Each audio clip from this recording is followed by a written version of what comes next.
Olá, irmãos, graça e paz. Hoje nós vamos estudar sobre o sussurro teológico do inferno, que está registrado no livro de Jó. São coisas interessantes que quase ninguém percebeu. Eu também não tinha percebido isso até que eu comecei a estudar o livro de Jó. E isso é muito interessante. Analisar esses textos que eu vou ler com vocês é muito importante para a nossa vida. É muito importante para você entender a palavra num todo e para você treinar discernimentos de espírito. O vídeo de hoje vai ser assim. Eu separei alguns textos aqui que nós vamos ler.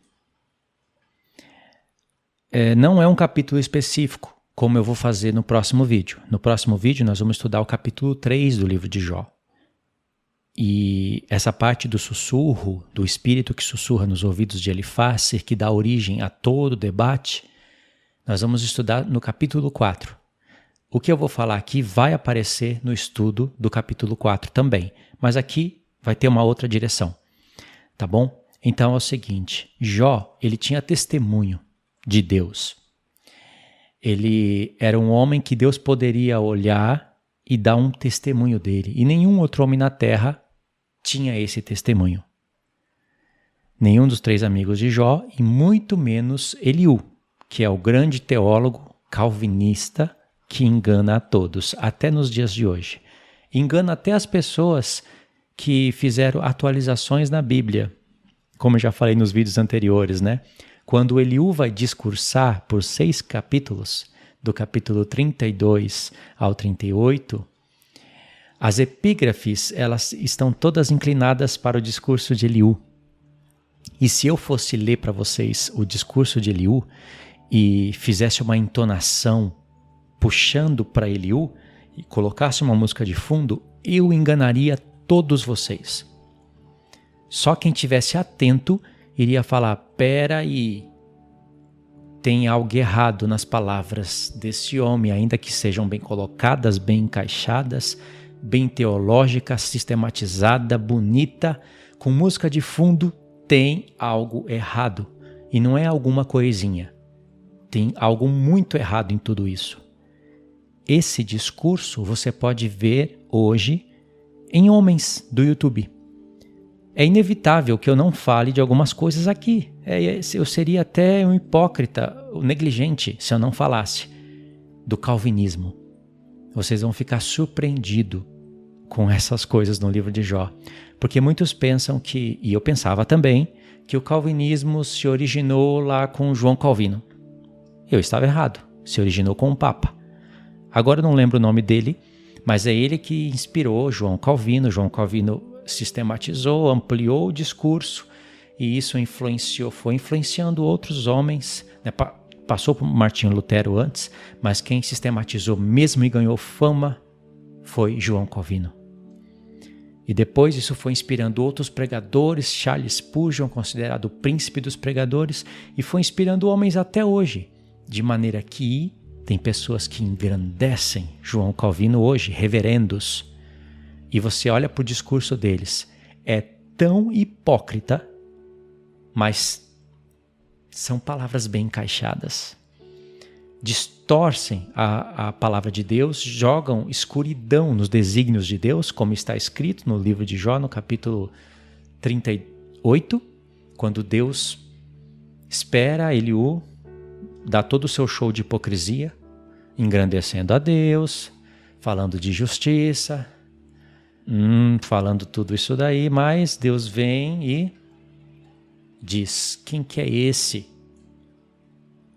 que com palavras sem conhecimento escurece os meus desígnios? Isso não foi falado a respeito de Jó, foi falado a respeito de Eliú. E hoje os homens replicam o discurso de Eliú, eles nem sabem disso. Se eles fossem ler o discurso de Eliú, eles iriam falar que Eliú está completamente correto, já que é quase que um discurso calvinista. O calvinismo não se originou na Idade Média. O calvinismo se originou em Jó capítulo 4, que é o que nós vamos ler agora. Então hoje, eu não vou ficar falando de calvinismo o vídeo todo não, pode ficar tranquilo. Eu sei que tem gente que não gosta, mas como eu disse, eu seria negligente se não falasse isso. É só para mostrar para vocês. E isso daqui treina o nosso espírito a discernir espíritos. João fala para nós não cremos em qualquer espírito, só porque eles dizem que são de Deus. É para colocá-los à prova, para a gente perceber se eles realmente são de Deus. E eu posso garantir para vocês, muitos homens não falam por Deus, não falam pelo Espírito de Cristo e nem sequer pertencem a Deus. E aí é preciso ter discernimento de espírito para isso. E isso só vem pela palavra, não tem outra maneira. Não é uma emoção, um sentimento, não é algo sobrenatural. É um dom de Deus, é coisa do céu, é coisa do alto. O homem não pode adquirir isso por si só, mas isso está relacionado com a Escritura. E se está relacionado com a Escritura, tem a parte humana, que é a nossa inteligência literal, que se conecta com a sabedoria espiritual, para a gente então discernir qual espírito fala por Deus e qual não fala. Por isso que é importante esse tipo de estudo. E ele vai se repetir no capítulo 4. Então é o seguinte, Jó tinha um testemunho na terra maravilhoso. E os 3 amigos de Jó, eles foram influenciados por esse espírito. Tudo começou com Elifaz. E aí os 2 amigos de Jó, eles sempre estavam em defesa de Elifaz. Se vocês olharem para o debate, vocês vão perceber isso. Nos próximos vídeos eu vou falar sobre isso. Há uma organização no debate. Há um padrão. Então é um defendendo o outro, sim, e Jó refutando os 3. Só que Elifaz é aquele que toma partido. É aquele que dá o start. Ele é o influenciador e os outros 2 amigos de Jó são os influenciados. E havia mais um homem, que é o mais perverso de todos, e que tinha mais sabedoria do que os 3 amigos de Jó juntos, só que quanto mais essa sabedoria, mais terrena ela era. Se os 3 amigos de Jó tinham uma sabedoria terrena, que dava para salvar alguma coisa ali sim, mas era terrena, Eliú tinha mais sabedoria do que os 3 juntos. Então a gente tem que olhar para o discurso de Eliú também. Isso daqui vai ajudar a abrir os nossos olhos em todos os pontos. Então, Satanás, ele queria roubar o testemunho de Jó. Primeiro, ele queria anular o testemunho de Jó para vencer o desafio de Deus. E os 3 amigos de Jó, sem saber, eles estavam influenciados por esse espírito. E esse espírito influenciou Eliú também. Só que como Eliú era mais astuto, o espírito agiu com mais astúcia através de Eliú. Mas teve a origem, né? Teve as bases. E quem colocou as bases foi primeiro Elifaz e depois os outros 2 amigos de Jó. Esse espírito maligno que nós vamos ler aqui no capítulo 4, ele é o espírito do diabo, o espírito do anticristo. E ele foi usado antes mesmo de acontecer tudo. Satanás já estava bolando um plano, Satanás já estava de olho em Jó faz tempo. Antes mesmo dele se apresentar ali diante de Deus, junto com os anjos, Satanás já estava de olho em Jó. E Deus já estava de olho em Satanás, que estava de olho em Jó. Por isso que Deus provocou Satanás com o testemunho de Jó, não foi com o testemunho de Eliú. Entenderam? E aí Satanás já estava bolando um esquema, porque Satanás sabia que aqueles 3 amigos eram amigos de Jó. Satanás, ele não é bobo, irmãos. Ele sabia que ele ia se colocar diante de Deus e com certeza ele esperava alguma coisa a respeito de Jó. Não tem como eu provar isso, não tem como dizer que era assim, que do jeito que eu estou falando, mas eu acredito que era, porque Satanás é astuto. Então Satanás também tinha um plano para derrubar a vida de Jó, porque como eu já disse em vários vídeos na playlist de Jó, Satanás já tinha experiência o suficiente para ele saber que ele pode anular testemunhos de Deus. Deus permite que alguns dos seus testemunhos sejam anulados. Deus permite que algumas das suas criações passem para o lado do diabo. Então o diabo tinha testemunho e experiência o suficiente que, mesmo Deus lançando algum desafio ou falando alguma coisa, Satanás poderia vencer. Satanás sabe que não pode vencer a Deus num todo, em todos os seus desígnios. Satanás não pode frustrar todos os planos de Deus. Mas alguns dos planos Satanás pode frustrar. Ele já tinha experiência o suficiente não só no céu, mas também na terra, através dos gigantes, através de vários pontos. Então, para não estender demais aqui, é importante você entender isso, essa introdução que eu estou dando.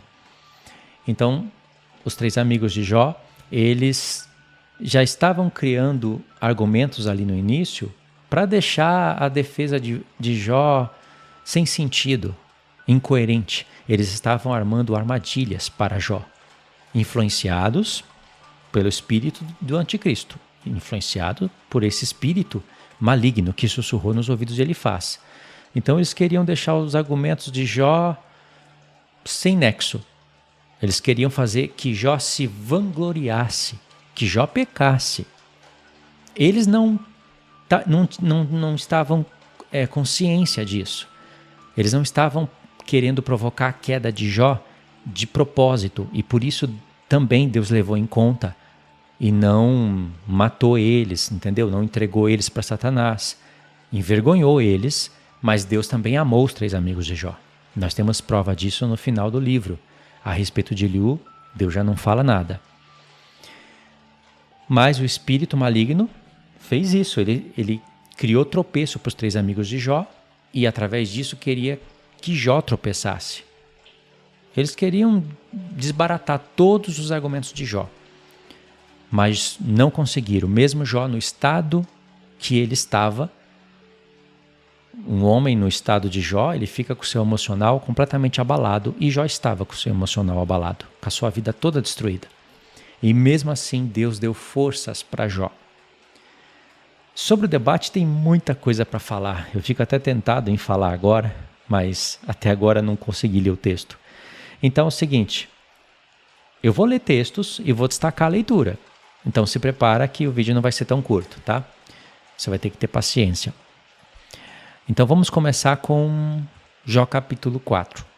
Na verdade eu vou ler o capítulo todo porque é importante, só que eu vou ter que fazer várias pausas para fazer os comentários.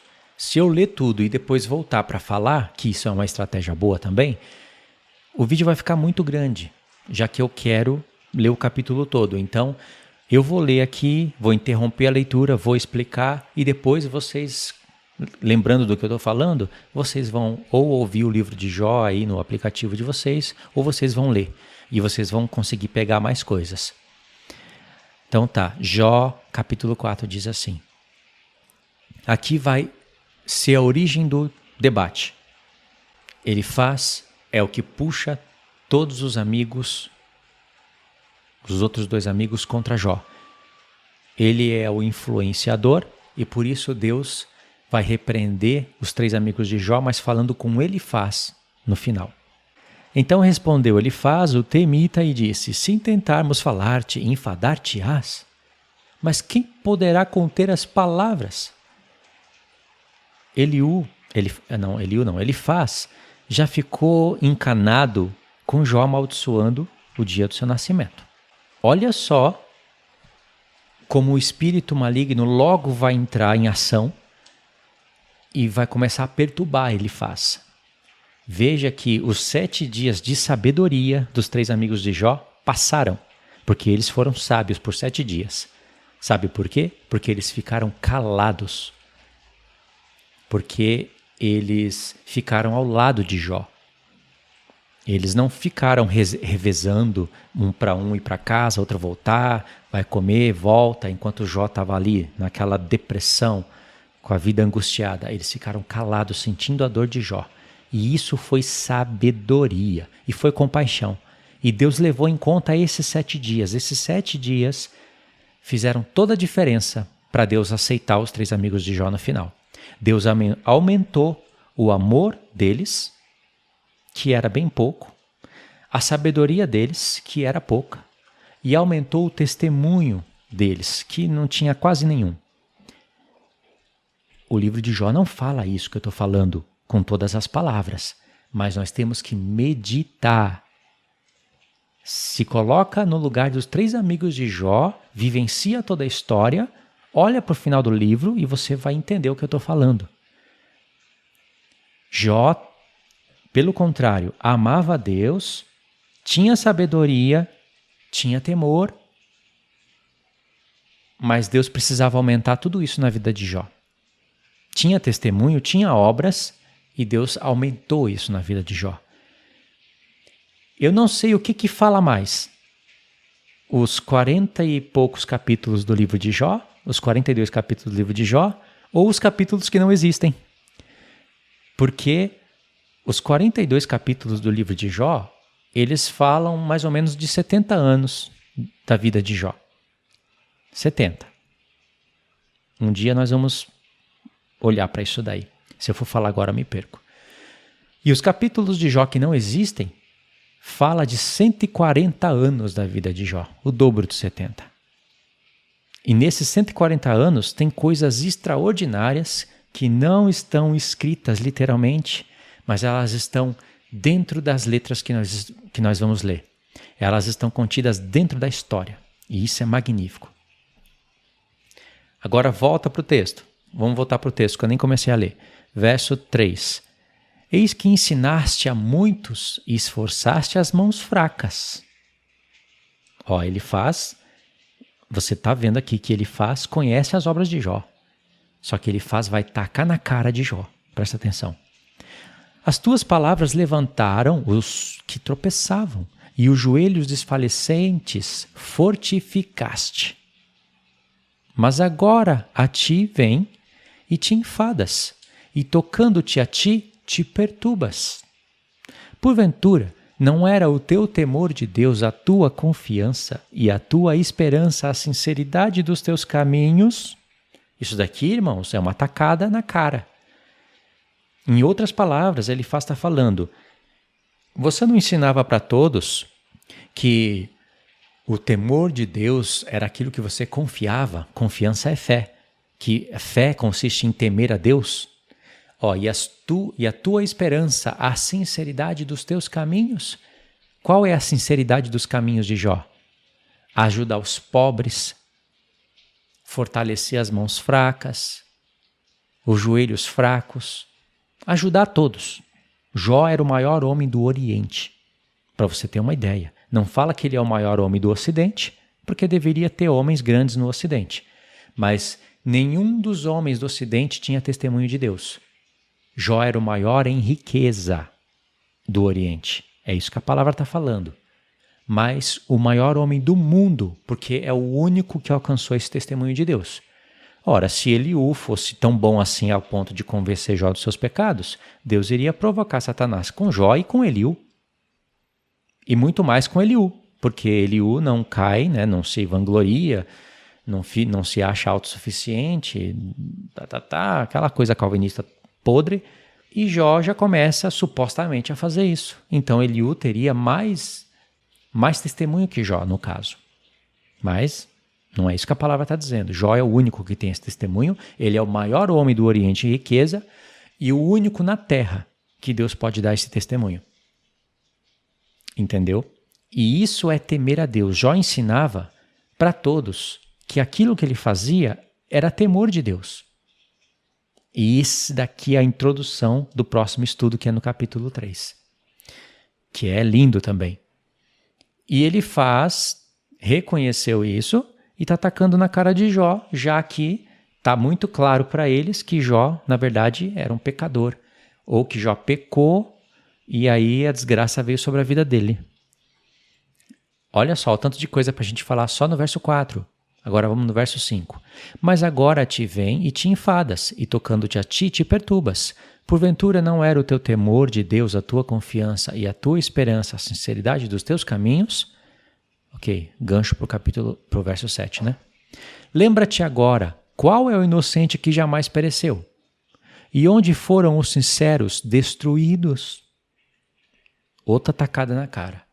Segundo eu tenho visto, os que lavram iniquidade e semeiam o mal, cegam isso mesmo. Ou seja, Jó, você só está colhendo o que você plantou. Você falava tanto da sinceridade, dos caminhos retos, das obras, olha aí o teu estado. Segundo o que eu tenho visto, cada um colhe aquilo que plantou. E não é verdade isso? É verdade. Mas Satanás, ele mistura verdades com mentiras. E você vai ver que Elifaz, como ele não tinha testemunho, não era reto, ele não se desviava do mal. Então, a mente dele foi treinada pelo espírito maligno. Isso que acontece não só com Elifaz, isso acontece com a gente. Muitas vezes nós estamos mais enquadrados nos 3 amigos de Jó e até em Eliú, graças a Deus, eu acredito que a gente não está enquadrado em Eliú, mas é possível estar. É só olhar para a vida de Augusto Nicodemos. É só olhar para a vida de Paulo Júnior. É só olhar para a vida de Hernandes Dias Lopes. É só olhar para a vida de John Piper. Qualquer calvinista, ele é um Eliú na versão mais perversa que tem. Se Eliú era perverso, esses homens são muito mais. Porque aqui foi a origem do calvinismo. Porque, irmãos, os argumentos, as falas são idênticas, são parecidas. Só não tinha as expressões aqui. Aí, Elifaz, que não tem nenhum testemunho, já treinado pelo espírito maligno, pelo espírito do anticristo, um espírito aqui, que no caso, que não nega Deus. Aqui não é besta do mar, aqui é besta da terra. Ele fala de Deus, engrandece a Deus, mas tudo desaprovado por Deus. E que se não tiver discernimento de espírito, engana muitos. Aí, vamos para o verso 13. Eu vou pular o verso 9, 10 e 11, porque tem uma parábola aqui de leão, algumas coisas assim que eu não sei o que isso quer dizer aqui no texto. Não é tão importante. Para mim, eu achei que não é tão importante. Vamos para o verso 13. E aqui é o ponto principal. Entre pensamentos e visões da noite, quando cai sobre os homens o sono profundo, sobreveio-me o espanto e o tremor, e todos os meus ossos estremeceram. Então, um espírito passou por diante de mim, fez-me arrepiar os cabelos da minha carne. Eu estou falando assim, com essa interpretação, porque aqui Elifaz quer dar a entender que é Deus. E Eliú, quietinho ali olhando. Nossa, e não é que foi Deus mesmo que falou com Elifaz? Olha que argumento bom. Se eu tiver uma oportunidade, eu vou usar isso daí lá no futuro. Eu vou tacar isso daí na cara de Jó, eu vou falar para os 3, esse argumento é muito bom. Só que eu sou muito novo, eu não posso falar agora, tem que deixar eles falarem. É isso que está se passando aqui. Eu sei disso, eu estou falando dessa maneira porque eu já estou interpretando o final do livro. Então o Espírito passou por diante de mim, fez-me arrepiar os cabelos da minha carne. Parou ele, mas não conhecia a sua afeição. Um vulto estava diante dos meus olhos. E calando-me, ouvi uma voz que dizia... E aqui no verso 17, irmãos, tem uma coisa que é muito difícil da gente chegar na conclusão. Primeiro você tem que ter perseverança para ler ou ouvir os livros em 2 versões. Porque dependendo da escola teológica, de como eles estão interpretando as coisas, eles acrescentam e tiram palavras. Eu vou ler o verso 17, no sussurro do espírito maligno. Seria porventura o homem mais justo do que Deus? Seria porventura o varão mais puro do que o seu Criador? Essa é a interpretação certa da leitura. Já que foi um sussurro, na verdade, teria que ter uma voz mais maliciosa ainda, porque isso arrepiou os cabelos da carne de Elifaz. Deixou ele, sabe, com aquela... Sabe quando você sente algo ruim mesmo e te arrepia tudo? É isso. E ele achou que era Deus. Mas aqui diz, seria porventura o homem mais justo do que Deus? Seria porventura o varão mais puro do que o seu Criador? E é uma coisa óbvia. Nós sabemos que o homem não é mais justo do que Deus. Qualquer homem sabe disso. Que o homem não é mais puro do que o seu Criador. Agora eu vou ler a outra versão. Essa é a Almeida Revista e Corrigida, que é a que eu mais gosto, só que aqui nesse caso ela deixou a desejar. Na outra tradução, que é a Almeida Revista e Atualizada, que é para mim a segunda melhor versão, diz assim: seria porventura um mortal justo diante de Deus? Seria acaso o homem puro diante do seu Criador? Nas palavras hebraicas, aqui não tem a palavra mais ou diante, porque muda tudo, né? A pergunta, numa versão é uma coisa, na outra versão é outra. Aqui, o Espírito está perguntando se há possibilidade do homem ser justo diante de Deus. Se há possibilidade do homem ser puro diante do seu Criador. E aqui que é o correto. Pela lógica eu acredito que se eu fosse ler hebraico e conhecesse os termos, essa tradução aqui é o que faz sentido. Porque não faz sentido um sussurro desse, dizendo que o homem é mais justo do que Deus, mais puro do que o seu Criador. Isso não faz sentido, né? Então, esse verso é o mais coerente, para mostrar que o homem não é justo diante de Deus. Não tem como ser puro diante do seu Criador. Ou seja, um depravado. Ou seja, aqui foi só a origem do calvinismo, né? Depois ele foi aperfeiçoado, ele foi ficando mais maligno. E isso já foi para desbaratar os argumentos de Jó. Porque Jó ele vai se colocar como puro diante de Deus e como justo diante do seu Criador. Não como mais justo do que Deus, mas como justo diante de Deus. Aí todo o discurso faz sentido. Tá vendo? Às vezes nem precisa do hebraico. Você precisa sim, muitas vezes. Mas nesse caso, todo o texto perderia o sentido se fosse mais justo do que Deus, mais puro do que Deus. Ninguém é. Ninguém confessaria uma coisa dessa. Então, no verso 18, continua falando do Espírito que sussurrou nos ouvidos dele. Eis que Deus não confia nos seus servos e aos seus anjos atribui imperfeições. É o que está escrito aqui nessa tradução. Imperfeições. Na outra está escrito, acha loucura. E aqui na palavra imperfeição, ela só aparece aqui no livro de Jó. Não tem nenhuma outra referência para a gente cruzar. Então eu não sei se está falando que acha loucura ou se acha imperfeições, porque é diferente eu achar imperfeição numa pessoa e achar loucura nela. Então, irmãos, olha, eu vou falar para vocês, isso acontece recorrente no livro de Jó, e como eu já fiz a mesma coisa com outros profetas, chega a ser até desanimador você ouvir os profetas em duas versões, porque você acaba entendendo o porquê que você não entende. Porque às vezes é a tradução, não é a sua espiritualidade que está ruim e que você não entende nada. Às vezes é a tradução mesmo. Está sacaneando a gente. Então é preciso de ter essa jogada aí, para você entender coisas profundas, para você entender coisas, escatológica, avançada, é preciso de tudo isso. Agora, se for só para você entender o básico da história e adquirir sabedoria para salvação, não importa a tradução que você vai ler, você vai encontrar esse caminho. Entendeu? Então aqui eu não sei, eu só sei que tanto uma como a outra é errado. O sussurro é mentira. Deus confia nos seus anjos. Deus confia nos seus servos. Deus não atribui imperfeições nos seus anjos, ou no caso, se for loucura, né? Ele não encontra loucura em quem é provado e aprovado. Isso já aconteceu no céu.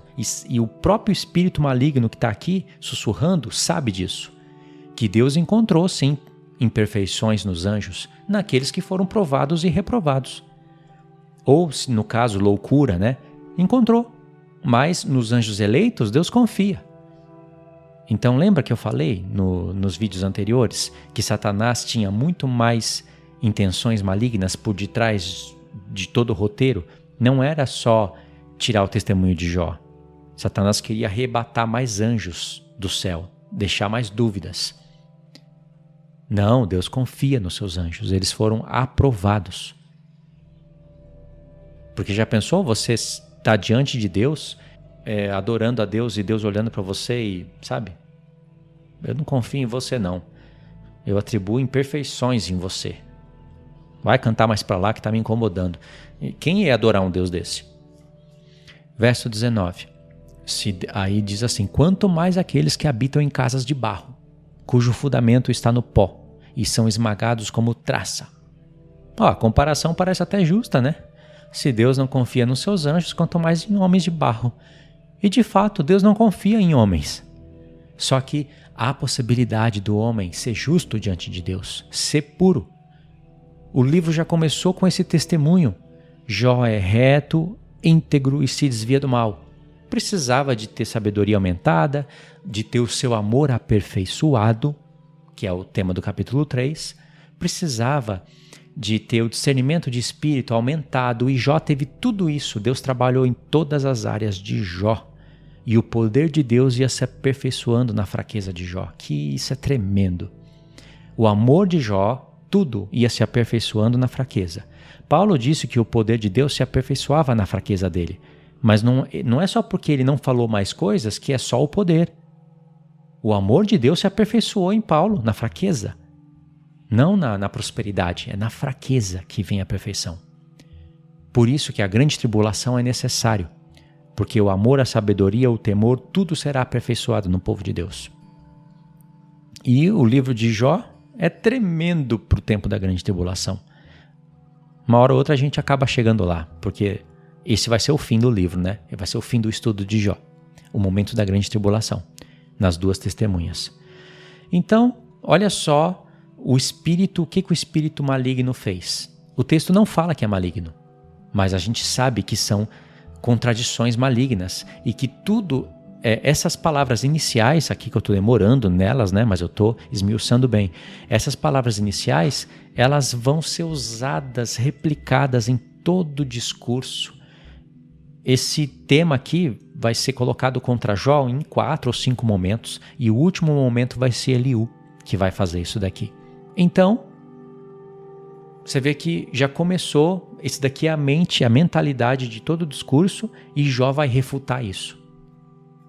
Mesmo no estado que ele estava, sem prova, sem ter alguém que testemunhasse a favor dele. Porque você vai ver que não tem ninguém que testemunhe a favor de Jó. Só no final que Deus vai fazer isso. Mas durante o debate não tem ninguém que fale. Todo mundo abandonou e esqueceu o que ele fez. E aí, pode ver, nos capítulos 29, 30 e 31, que é um segmento do último discurso de Jó, Jó tem vários momentos em que ele está se defendendo, orando a Deus, refutando os seus amigos e contrariando eles, né? Envergonhando eles. E aí, pronto, Jó refuta Elifaz, aí vem Bildade defendendo Elifaz, aí Jó refuta Bildade, aí vem o outro, aí Jó refuta, numa ordem exata.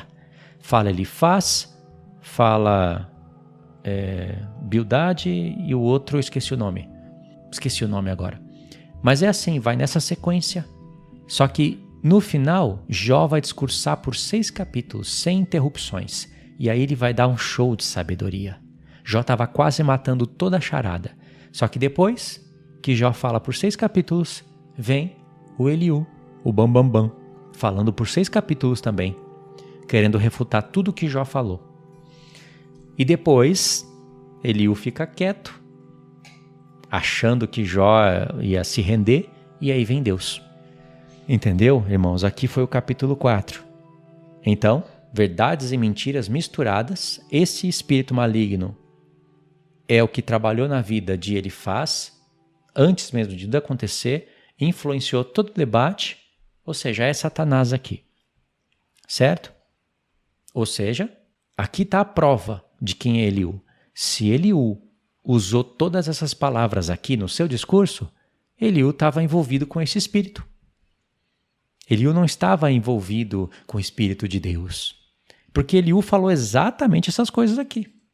Mas agora vamos para o capítulo 15, aonde coisa semelhante vai acontecer.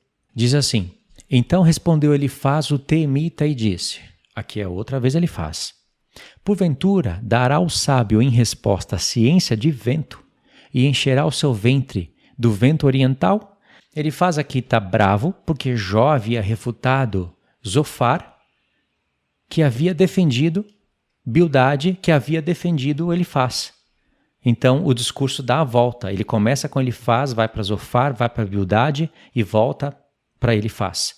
E vai nessa mesma sequência. Entre os três sempre está Jó. Elifaz fala, Jó refuta, Zofar vem para defender Elifaz, Jó refuta, E aí Bildade vem para defender, na verdade, ele faz, mas ele acaba defendendo Zofar. E aí Jó refuta Bildade e aí entra na fileira de novo. Aí vem Elifaz e vai seguindo essa sequência. Então respondeu Elifaz o temita e disse: porventura dará o sábio em resposta a ciência de vento e encherá o seu ventre do vento oriental? Arguindo com palavras que nada servem, com razões que de nada aproveitam? E tu tens feito vão o temor e diminuis os rogos diante de Deus. Porque a tua boca declara a tua iniquidade e tu escolheste a língua dos astutos. A tua boca te condena e não eu. Os teus lábios testificam contra ti. Li até o verso 6. Tem muita coisa ruim aqui, vamos direto para o verso 11. Porventura, as consolações de Deus te são pequenas? Ou alguma coisa se oculta em ti? Verso 11, eu vou ler de novo. Porventura, as consolações de Deus te são pequenas? Ou alguma coisa se oculta em ti? Aqui não dá para entender muito bem.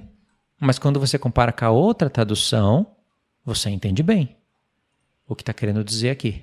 Porventura fazes pouco caso das consolações de Deus e das suaves palavras que nós dirigimos? Aqui ele faz, a tradução está deixando mais evidente para a gente. Que ele faz, está falando que eles estão consolando a Jó com suaves palavras. E Jó está fazendo pouco caso. Na outra tradução, que é a que eu mais gosto, que chega mais perto do hebraico quando eu vou comparar, só que em alguns momentos ela vacila, né? Aqui ela complicou. Porventura as consolações de Deus te são pequenas? Ou alguma coisa se oculta em ti? Aqui tá, além de estar um pouquinho diferente, aí você fica perguntando que consolações de Deus são essas? Aí você tem que chegar na conclusão que eram eles consolando a Jó. Então aqui o caminho ficou mais difícil para entender, né? Mas é isso que eles estão falando. A gente está consolando você e você está fazendo pouco caso. Meu Deus, que consolação é essa? Você vai ver a defesa de Jó. Jó vai falar consoladores, são pessoas que aborrecem a alma dos outros. Jó fala isso para ele. Verso 12. Por que te arrebata o teu coração e por que pisca os teus olhos? Para virares contra Deus o teu espírito e deixares sair tais palavras da tua boca? Que é o homem para que seja puro e o que nasce da mulher para que fique justo? Tá vendo aqui? Olha só, é a mesma frase do início do discurso de Elifaz e aqui ela está de conformidade com a versão mais correta. Prova também de que a versão mais correta é que o homem não pode ser puro diante de Deus e não pode ser justo diante de Deus, e não que o homem é mais puro do que Deus e mais justo do que Deus. Entendeu? Verso 15. Eis que nos seus santos não confiaria, e nem os céus são puros diante dos seus olhos. Quanto mais abominável e corrupto é o homem, olha aqui um calvinista, declarado, que bebe a iniquidade como água. Tá vendo essa parte aqui, ó? Que bebe a iniquidade como água? Elifaz estava se referindo a Jó. Talvez não diretamente, mas Eliú gostou dessa parte. E Eliú lá no capítulo 34 fala: quem é como Jó, que bebe a iniquidade como água? Tá vendo que Eliú, ele está alinhado com Elifaz. Eliú pegou os argumentos de Elifaz e aperfeiçoou. Se Deus falou que os 3 amigos de Jó falaram como louco, então Elifaz falou como louco. Deus queria que a gente percebesse isso. Deus não pode vir e dar a sentença para cada um e impedir da gente meditar nas coisas. Ele está provando o nosso coração. Eu não sei se 50% ou 60% ou 70% do discurso de Eliú, eu não sei o percentual, mas sei lá, talvez 60% a 70% do discurso de Eliú são palavras que já foram faladas antes. Algumas é ele que acrescenta de uma maneira mais refinada, mais bem encaixada. Porque ele ficou quieto, ficou ouvindo por mais tempo, então ele tinha mais sabedoria, né? Já sabe tudo que era refutável. Então ele encaixou melhor. Ele reorganizou o debate.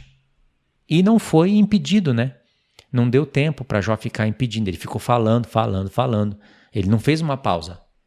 Ele foi falando e ele não parou de falar enquanto ele não tinha tudo para falar. Então aqui apareceu mais uma vez as palavras da origem do capítulo 4, que se originou com o espírito que sussurrou nos ouvidos de Elifaz. Então, Bildade, ele vai usar isso também, lá no capítulo 25, dos versos 1 ao 6. Então respondeu Bildade, o suíta, e disse: com ele estão o domínio e o temor. Ele faz paz nas alturas. Nossa, que bonito, bonito. Vamos ver o resto. Porventura, tem número os seus exércitos? E para quem não se levanta a sua luz? Como, pois, seria justo o homem perante Deus? E como seria puro aquele que nasce da mulher? Aqui mais um calvinista apareceu na jogada, com a mesma falaiada porca de sempre. E pode ver que aqui, essa tradução, que lá no capítulo 4 está errada, aqui ela está aparecendo de maneira correta, de maneira coerente. Está falando que não tem como o homem ser justo perante Deus. E não que o homem é mais justo do que Deus, porque fica incoerente. Entendeu? Provas, sem precisar do hebraico, que essa tradução aqui é que é a correta. O próprio livro, com a mesma versão, se corrige. Verso 5. Olha, até a lua não resplandece e as estrelas não são puras diante dos seus olhos. E quanto menos o homem, que é um verme, e filho do homem, que é um bicho.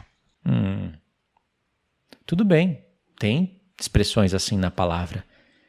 Mas aqui eles querem falar para qualquer homem, principalmente Jó, o homem mais reto da terra. Não era o único reto, sei lá, poderia ter homens bons também, mas o testemunho de Jó foi só para ele. Se Deus tivesse mais homens para provocar o diabo, seria mais gostoso provocar o diabo com mais homens. Mas só tinha um. E Deus mesmo falou, ninguém há na terra como ele. Cadê Eliú? Será que as pessoas não prestam atenção no que estão lendo? Por isso que eu falo, isso daqui treina o nosso espírito a discernir espíritos enganadores.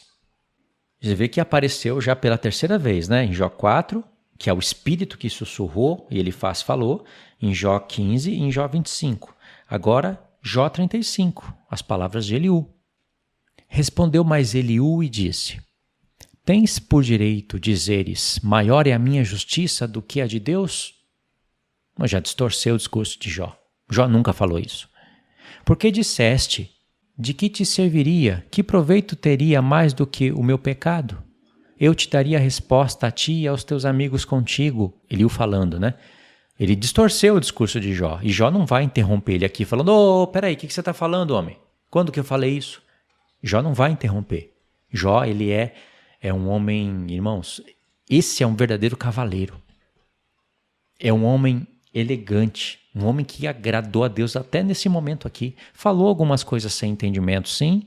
Vira e mexe eu estou falando para vocês nos vídeos o que Jó falou sem entendimento, porque as pessoas confundem isso. Quando Jó confessa que falou algumas coisas sem entendimento, não foi as coisas que Eliú estava acusando Jó.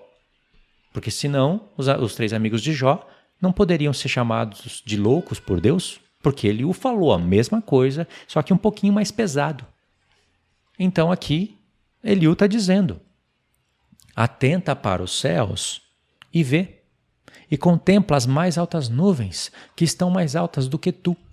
Se pecares, que efetuarás contra ele? E se as tuas transgressões se multiplicarem, que lhe farás? Se fores justo, que darás? Que darás a Deus, no caso, né? Ou que receberá da tua mão? A tua impiedade faria mal a outro tal como tu, e a tua justiça aproveitaria a um filho de homem. Vocês estão entendendo o que está acontecendo aqui? Vou ler de novo. Atenta para os céus e vê. Contempla as mais altas nuvens, que estão mais altas do que tu. E Deus está acima das nuvens. E Eliú está falando, se você pecar, o que você vai fazer contra Deus? E as tuas transgressões se multiplicarem, que lhe farás? Tipo assim, Deus é intocável. Você peca, você não faz nada contra Deus. Se fores justo, que lhe darás? Ou seja, o que é a tua justiça diante de Deus? Ou que receberá da tua mão? A tua impiedade faria mal a outro tal como tu, e a tua justiça aproveitaria um filho do homem. Olha o que Eliú está fazendo. Olha as mentiras e as verdades juntas. Então a gente tem que separar o santo do profano. Não é verdade que se a gente pecar, a gente não faz mal nenhum para Deus? Depende do que eu quero dizer com isso. Se eu pecar, eu não vou afligir a Deus. Eu não estou fazendo mal para Ele. E se eu fizer coisa justa, eu não estou dando coisa para Deus. É Ele que dá tudo para o homem. Está vendo? Eliú, ele está usando de um discurso onde Deus ele é o soberano, o intocável. Você peca, você não faz nada contra Deus. Você faz justiça e isso é como um trapo imundo. Só que o jeito que ele está colocando as palavras aqui são todas distorcidas. Sabe por quê? Porque ele não sabia o que haveria de vir no futuro. Satanás, que está falando por ele, sabe. Satanás já tem mais ou menos um reflexo do plano de Deus. Satanás não precisa esperar vir todos os profetas para saber as coisas que vão acontecer. Satanás já viu Enoque profetizando o fim. Satanás já tinha contemplado muitas coisas. Então, Satanás sabe. Olha só, Deus no futuro haveria de colocar o seu nome numa cidade. E não só na cidade, mas no povo, que se chama pelo nome de Deus. Então, quando o homem faz o mal, realmente ele não afeta a Deus diretamente, só que ele blasfema o nome. Se ele faz o mal, ele faz com que outras pessoas blasfemem de Deus. E se ele faz justiça, ele faz com que outros homens se acheguem a Deus. Olha só então as barbaridades que Eliú está falando. Contrariando as palavras dos profetas que nem existiam ainda. Mas na verdade, por um ponto de vista, Eliú está contrariando as palavras de Deus que ainda não existiam. Mas na verdade, quando elas passaram a existir, eram as palavras dos profetas que estão contrariando Eliú. De maneira que se você faz mal, se você faz injustiça, e você é uma pessoa que confessa a Deus como Jó, né, que serve a Deus, o nome de Deus é blasfemado por sua causa. Deus até fala, o meu nome é blasfemado incessantemente entre os gentios por vossa causa. Então afeta a Deus sim. Desse ponto de vista afeta. Olha aí, um homem sem conhecimento jogando escuridão nos desígnios de Deus. E não é por Jó fazer o bem, ser reto, íntegro e se desviar do mal, e isso é ajudar os pobres, as viúvas, os necessitados, não se enriquecer somente para si, mas se enriquecer para o próximo. E ensinar que isso é temer a Deus, isso é fé, isso é retidão. Ensinar para todos. Ele não apenas ficava dando esmola, ele falava de Deus e explicava o porquê das coisas. Se era isso que fazia as pessoas se achegarem a Deus, se foi isso que fez com que Deus desse um testemunho de Jó, porque se Jó não fizesse isso, Deus não poderia falar nada contra Satanás. Porque quando Deus provoca Satanás, Deus está falando para Satanás, embora você pegou a terra para reinar sobre ela, tomou de Adão e coloca um tanto de pecado na terra, ainda há justo nessa terra. É isso que Deus está falando para Satanás e ele ficou furioso. Você entendeu as barbaridades que Eliú está falando? E isso foi dos versos 5 ao 8. Se você continuar lendo aqui, irmãos, você vai ver tanta arrogância e maldade nesse homem, que eu vou falar para você, a pessoa tem que estar muito desnorteada para olhar para o discurso de Eliú e falar que isso daqui é um Cristo. Tinha mais coisas que eu queria falar aqui de Eliú, só que se eu falar aqui eu vou acabar entregando demais o estudo do capítulo 4, que eu vou ter que passar mais ou menos por esses pontos, né? Vai ser bem mais rápido, mas eu vou ter que passar. Então eu vou deixar esses momentos para o capítulo 4 mesmo. E aí, se a gente continua lendo o capítulo 36, Eliú continua no discurso, né? E após ele falar essas barbaridades, essas coisas horrendas, ridículas, misturar verdade com mentira, porque depende do ponto de vista, você tem que entender o que Eliú está querendo dizer. Né? Porque realmente, se você pecar, não vai machucar Deus. Machucar ele no ser dele, fazer alguma coisa contra Deus no sentido de, sei lá, de fazer um mal contra Deus, não vai fazer, mas você vai machucar o caráter dele, já que ele confia no homem, ele deu o seu nome para o homem. No futuro, João falaria se Deus nos amou de tal maneira, nós devemos amar uns aos outros assim. E João está falando do amor perfeito aí. Lindo, né? Aí o capítulo 36 diz, prosseguiu ainda Eliú e disse, espera-me um pouco e mostrar-te-ei que ainda há razões a favor de Deus. Ou seja, eu vou defender um pouco mais a Deus. E ele está aqui, na verdade, falando mentiras contra Deus, loucuras. Desde longe repetirei a minha opinião, e ao meu Criador atribuirei a justiça. Falou um calvinista aqui, falou e disse. Porque, na verdade, as minhas palavras não serão falsas. Contigo está um que é sincero na sua opinião.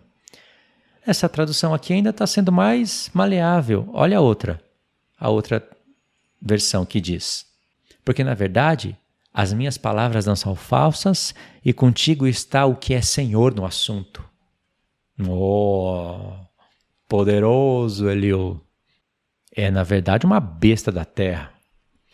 Agora, já para finalizar, pelo menos essa parte aqui, eu sei que ficou muito grande, eu queria ler ainda coisas de Eliú. Talvez eu faça uma continuação para esse vídeo, vai ter que ter mesmo, senão vai ficar muito grande.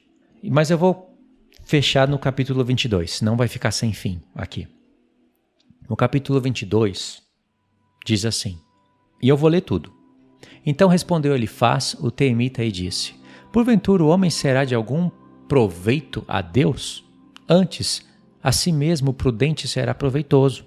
Ou tem o Todo-Poderoso prazer que tu seja justo? Ou lucro algum em que tu te faças perfeitos teus caminhos? Irmãos, isso daqui já nos leva para outro estudo. Ele está baseado nas palavras do Espírito que sussurrou nos ouvidos dele, que a gente sabe que é Satanás, e está falando aqui, por acaso Deus tem algum proveito que você seja perfeito em seus caminhos? Deus, lá no futuro, levanta o profeta Ezequiel e cria uma parábola contra o rei de Tiro e fala, perfeito era nos teus caminhos, até o dia em que se achou iniquidade no teu coração. E aí ele começou a falar mentira e tirou o que pertencia a Deus, anjos. Tá vendo? Aí aqui ele tem uma revolta no coração. Satanás no coração dele tem o que vale ser perfeito nos caminhos? O que vale isso? Mas na verdade ele quis tomar o trono de Deus. O que ele quer? Ele foi criado. E aqui ele está usando o mesmo discurso na terra para o homem. O que vale? E ele faz falando para Jó, o que vale você querer ser perfeito em seus caminhos? Se Deus olha para o homem e fala, esse é um depravado. Tá vendo? É um discurso calvinista. Ninguém pode negar isso. Ninguém em sã consciência poderia negar isso. É o mesmo discurso.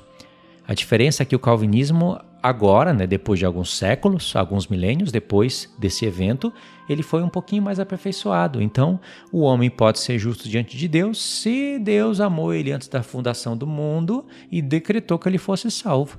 E se Deus não amou um sujeito antes da fundação do mundo, então ele odiou. E odiou não foi porque fez o bem ou mal, não amou porque fez o bem ou mal, simplesmente faz parte de um desígnio, decreto secreto, que ninguém sabe o porquê, mas todo calvinista é um eleito. E toda família de um calvinista e todo membro da igreja calvinista é um eleito. Então você vê que a hipocrisia foi aumentada e os espíritos enganadores proliferaram. De maneira que agora eles são considerados reverendos. Você consegue discernir agora?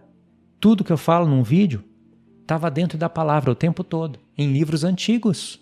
Mas claro que isso está denunciado pelos profetas, pelos apóstolos, por Pedro, por Tiago, por Paulo. Eles todos estão denunciando o calvinismo, sem falar calvinismo, porque não existia ainda. Mas a ideia, a ideologia, sim, já existia. E se originou aqui no livro de Jó. Aí continua o discurso. Porventura não é grande a tua malícia e sem termo as tuas iniquidades? Aí você olha para essa frase aqui, que é uma frase de Elifaz, e fala, realmente, eles falaram como louco. Eliú falou a mesma coisa. Só lê o discurso de Eliú. Quantas vezes Eliú vai falar isso daqui? Vai falar que Jó bebe a iniquidade como água e multiplica pecado entre os homens.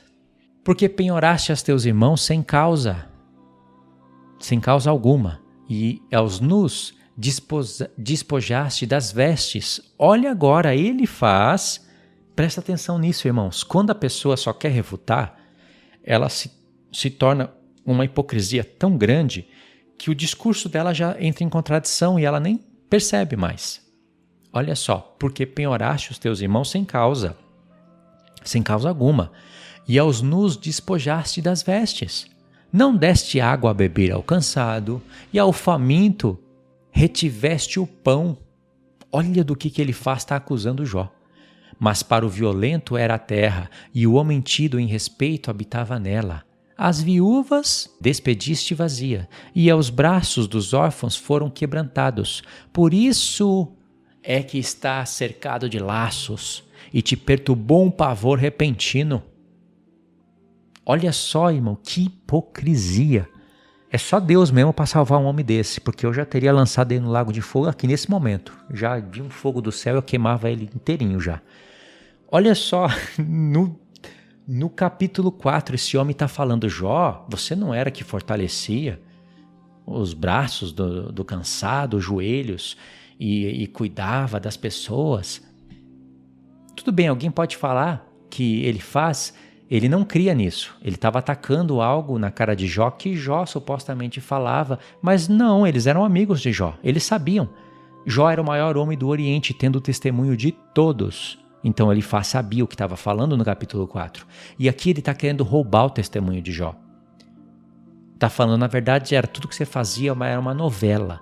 Porque ele está falando como você deixa a viúva despida, os órfãos você deixa eles quebrantados, você não ajudou, não deu água, não deu pão, por isso que você está nessa desgraça. Mas eles deveriam estar também, porque eles não têm isso, eles não têm essas obras. E eles sabiam que Jó tinha. Olha como o diabo, irmãos, ele vai roubar o testemunho, ele vai querer roubar o testemunho da igreja na grande tribulação. Eu não sei se você está entendendo o que eu estou falando aqui, mas esse livro ele é um preparo para a igreja na grande tribulação. E não é uma coisa só porque eu quero dizer que é. Esse livro preparou toda a Bíblia. Salmos, Provérbios, Eclesiastes, várias palavras dos profetas eles tiveram auxílio do livro de Jó.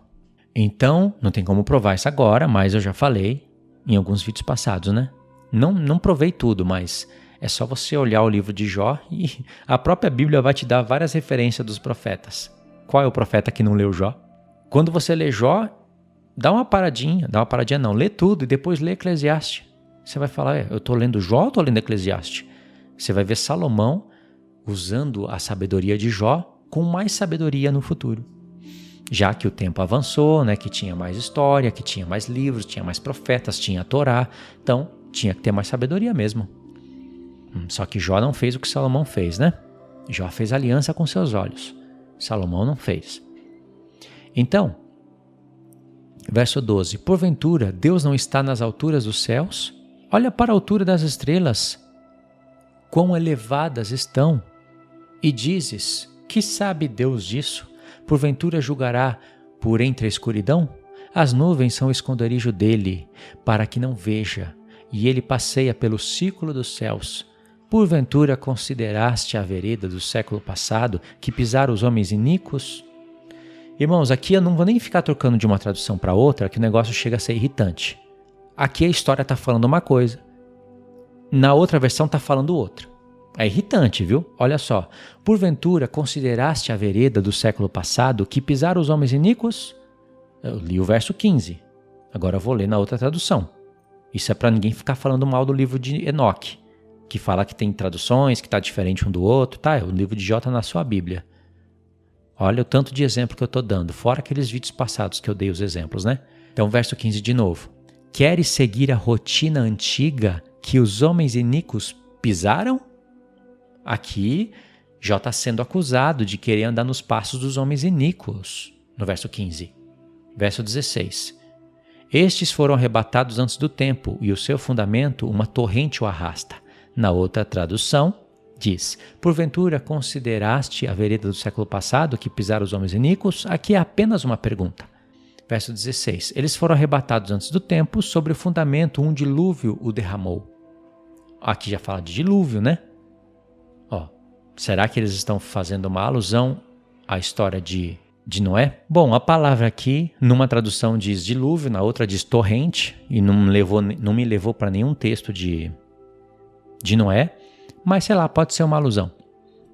Verso 17. Diziam a Deus, retira-te de nós. E, que foi o que o Todo-Poderoso fez? Ora, ele enchera de bens as suas casas, pelo que longe de mim o conselho dos ímpios. E aqui o verso 22, irmãos, como eu disse para vocês, o capítulo 22, ele vai ter tanta diferença entre uma versão e outra, que numa hora você não sabe mais quem que está falando e do que está sendo falado. Você se perde, precisa de comparar as duas. Então no verso 20 diz: na verdade os ímpios foram destruídos e o fogo consumiu o resto deles. Une-te, pois, a Deus e tem paz, e assim te sobrevirá o bem. Aceita, peço-te, a lei da sua boca e põe as suas palavras no teu coração. Se isso daqui fosse um discurso de Eliú, iriam amar, porque é bonito, né? Só que como é de Elifaz, as pessoas não gostam porque Deus falou claramente de Elifaz no final do livro. Mas Jó vai refutar isso daqui. No capítulo 23, 24, Jó vai falar: eu nunca me afastei da lei de Deus, e as palavras de Deus estiveram sempre na minha boca. E aí no verso 23 diz: se te converteres ao Todo-Poderoso, serás edificado. Afasta a iniquidade da tua tenda.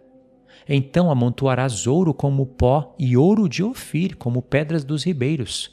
E até o Todo-Poderoso te será por ouro e por prata amontoada.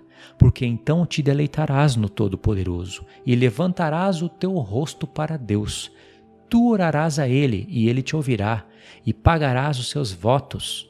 Determinando tu algum negócio, ser-te-á firme e a luz brilhará em teus caminhos. Quando te abaterem, então tu dirás: haja exaltação, e Deus salvará ao humilde e livrará até o que não é inocente. Sim, ele será libertado pela pureza das tuas mãos.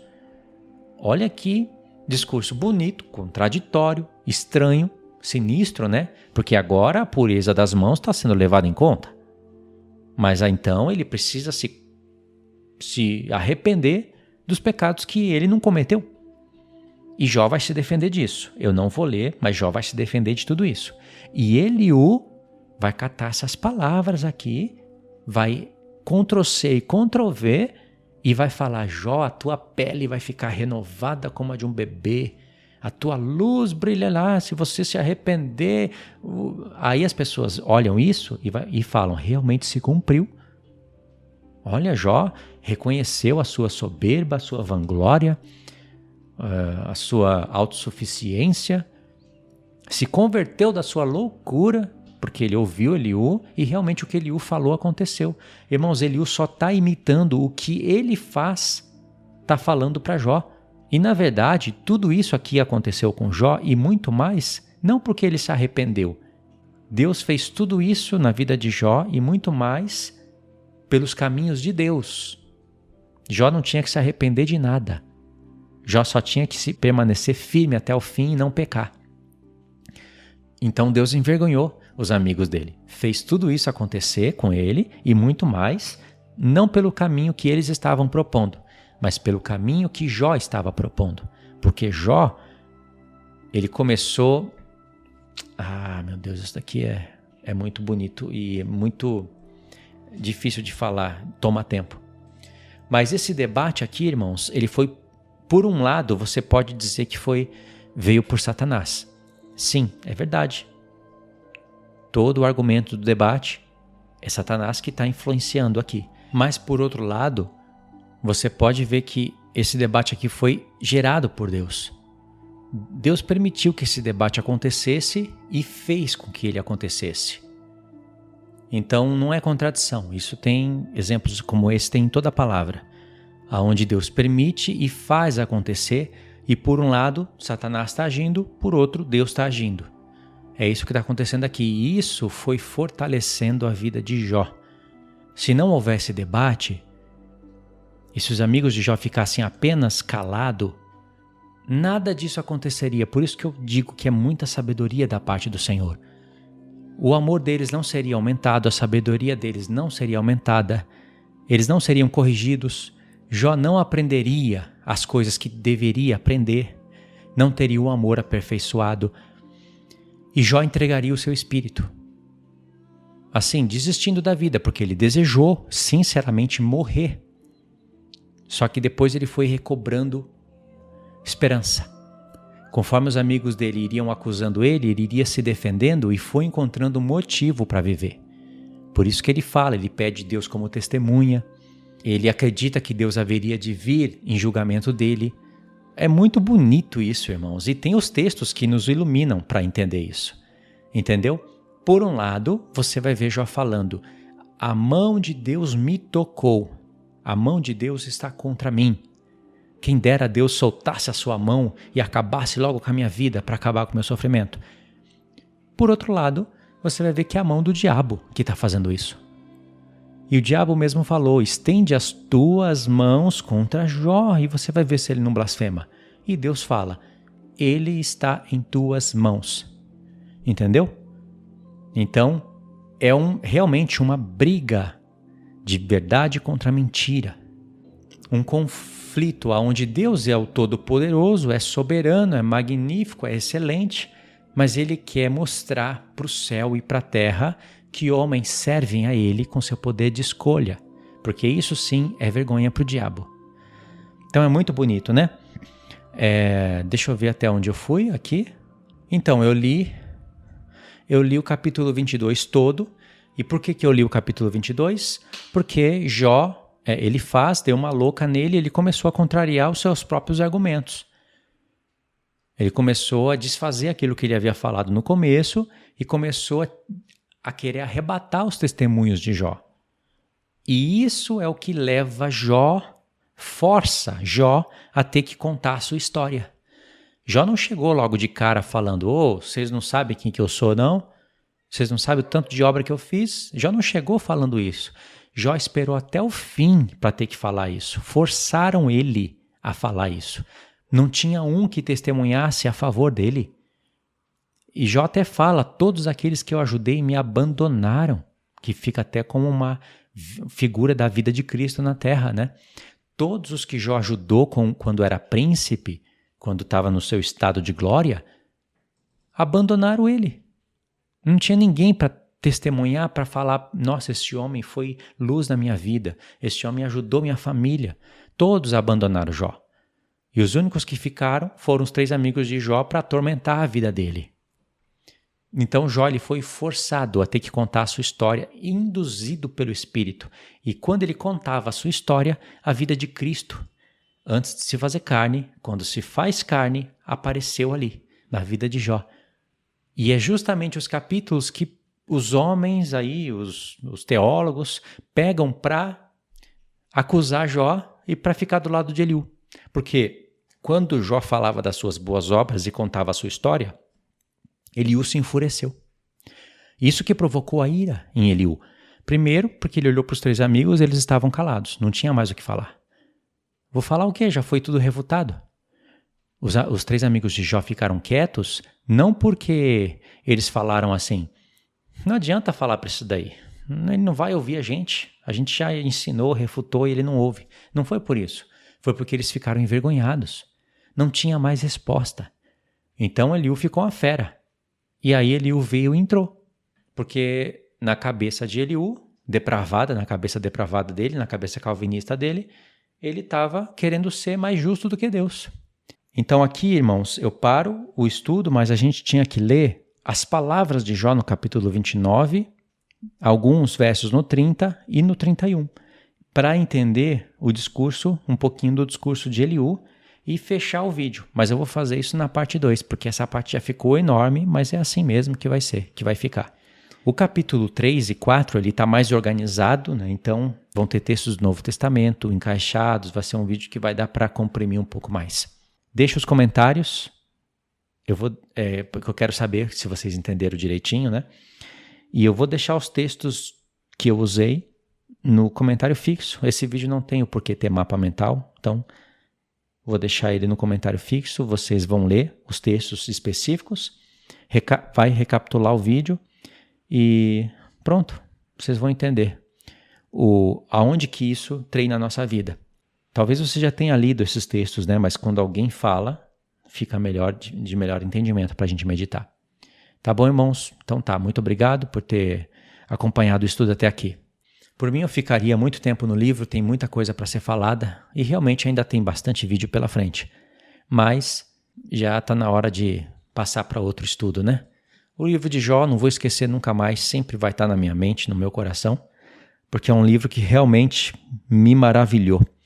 Uns tempos atrás eu fiz um estudo dentro de Cantares, que ainda tem muita coisa para falar, que puxou também um estudo de Eclesiastes, e eu falei alguma coisinha, mas eu fiquei mais encantado pelo livro de Jó. Talvez por causa desse debate teológico, né?